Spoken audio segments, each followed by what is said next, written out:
yan. Usapin natin na, paparada na po. Sa mayari daw po. Ano paradang ganyan lang o iyaharang dyan? Hindi, wala pong sinabi na iba. Yun basta gagamitin yata nila. Gagamitin saan, sir? Walang sinabi po. Ha? Sino po nagtutos sa inyo, sir? Yung may-ari lang po. May-ari ng lupa? Ano sabi? Paano pagkakasabi niyo may-ari ng lupa, sir? Saan ka nag-iwan yung truck niya, sir? Hindi, babalikan ko po yun. Paano pa pagkakasabi ng may-ari ng truck, sir? Ano may-ari ng lupa, sir? Hindi po ako pwedeng mag-comment. Basta kung anong sabi, yun lang. Sir, margin po ba talaga yun o pansamantala lang? Pansamantala na po yun. Mga hanggang ano oras, sir? Ang may-ari lang tatawag sa akin. So kung bukas na lang tatanggalin yun, sir? Oh, may babiyahe ako eh.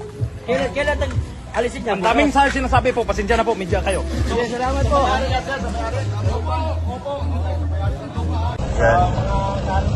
Yan ngayon, grabe. Ang venue ng Maisog Rally dito sa Bustos, Bulacan. Hinarangan. Grabe talaga ang gobyerno na to. Takot na takot kay PRRD. Dahil nga talagang nagsasabi ng totoo si PRRD. Yan, hinarangan nila ng malaking trailer. Grabe.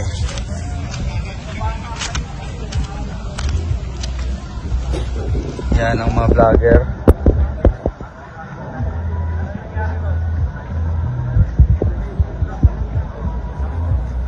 Grabe, hinarangan ng pero kaya pa namang dumaan, medyo mabait. Actually, partner, kaya pang dumaan. Kaya pa. Kaya pa pang dumaan. Alam, binigyan tayo ng konting dadaanan mga kabayan. Maisog, hindi kami aalis. Oo. Maisog na, maisog. Sabi ng driver, sa mayari daw yan ng lupa, yung truck na yan, pinadala sa kanya. Pinaparada dyan sa daanan. Ayan. Pero napakatanga naman ng driver. Binigyan pa rin kami ng space na dumaan.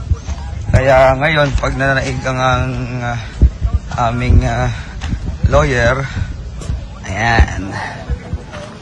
Tignan nyo, hinarang dito. Makakadaan pa naman. Sa napakabobo lang ng driver. Makakadaan pa. Grabe talaga. So ngayon nag-aabang lahat ng mga loyal DDS. Yan, grabe talaga.